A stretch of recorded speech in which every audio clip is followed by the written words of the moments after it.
Thrones and imperial powers, offspring of heaven, ethereal virtues, or these titles now must we renounce, in changing style be called princes of hell, for so the popular vote inclines, here to continue, and build up here a growing empire, doubtless, while we dream, and know not that the King of heaven hath doomed this place our dungeon, not our safe retreat beyond his potent arm, to live exempt from heaven's high jurisdiction, in new league banded against his throne, but to remain in strictest bondage, though thus far removed, under the inevitable curb, reserved his captive multitude. For he, to be sure, in height or depth, still first and last will reign sole king, and of his kingdom lose no part by our revolt, but over hell extend his empire, and with iron sceptre rule us here, as with his golden those in heaven. What sit we then projecting peace and war?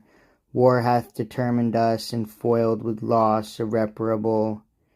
Terms of peace yet none vouchsafed or sought. For what peace will be given to us enslaved, but custody severe, and stripes and arbitrary punishment inflicted? And what peace can we return, but to our power, hostility, and hate, untamed reluctance and revenge, though slow, yet ever plotting how the conqueror least may reap his conquest, and may least rejoice in doing what we most in suffering feel? Nor will occasion want, nor shall we need with dangerous expedition to invade heaven, whose high walls fear no assault or siege, or ambush from the deep. What if we find some easier enterprise? There is a place, if ancient and prophetic fame in heaven err not, another world, the happy seat of some new race called man, about this time to be created like to us, though less in power and excellence, but favoured more of him who rules above. So was his will pronounced among the gods, and by an oath that shook heaven's whole circumference confirmed. Thither let us bend all our thoughts, to learn what creatures there inhabit, of what mould or substance, how endued, and what their power and where their weakness, how attempted best by force or subtlety.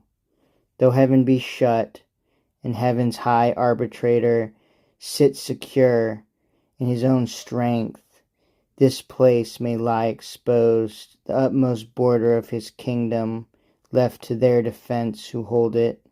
Here, perhaps, some advantageous act may be achieved by sudden onset, either with hell-fire to waste his whole creation, or possess all as our own, and drive, as we were driven, the puny inhabitants. Or, if not drive, seduce them to our party, that their God may prove their foe, and with repenting hand abolish his own works. This would surpass common revenge, and interrupt his joy in our confusion, and our joy upraise in his disturbance, when his darling sons, hurled headlong to partake with us, shall curse their frail original and faded bliss. Faded so soon. Advise if this be worth attempting, or to sit in darkness here hatching vain empires. Thus Beelzebub pleaded his devilish counsel, first devised by Satan, and in part proposed. For whence, but from the author of all ill, could spring so deep a malice to confound the race of mankind in one root, and earth with hell to mingle and involve, done all to spite the great Creator? But their spite still serves his glory to augment. The bold design pleased highly those infernal states, and joy sparkled in all their eyes. With full assent they vote, whereat his speech he thus renews. Well have ye judged, well ended long debate, synod of gods, and, like to what ye are, great things resolved, which from the lowest deep will once more lift us up, in spite of fate, nearer our ancient seat, perhaps in view of those bright confines, whence with neighbouring arms and opportune excursion we may chance re-enter heaven, or else in some mild zone dwell, not unvisited of heaven's fair light, secure, and at the brightening orient beam purge off this gloom, the soft delicious air, to heal the scar of these corrosive fires, shall breathe her balm. But first, whom shall we send in search of this new world? Whom shall we find sufficient? Who shall tempt with wandering feet the dark, unbottomed, infinite abyss, and through the palpable, obscure, find out his uncouth way, or spread his airy flight, upborne with indefatigable wings over the vast abrupt, ere he arrive the happy isle? What strength, what art can then suffice, or what evasion bear him safe through the strict centuries, and stations thick of angels watching round? Here he had need all circumspection, and we now no less choice in our suffrage.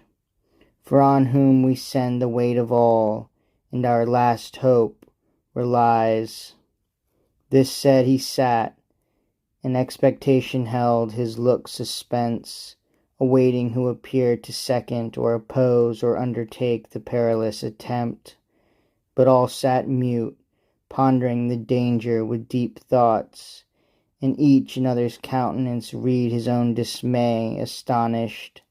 None among the choice and prime of those heaven-warring champions could be found so hardy as to prefer or accept alone the dreadful voyage, till at last Satan, whom now transcendent glory raised above his fellows, with monarchal pride conscious of highest worth, unmoved, thus spake.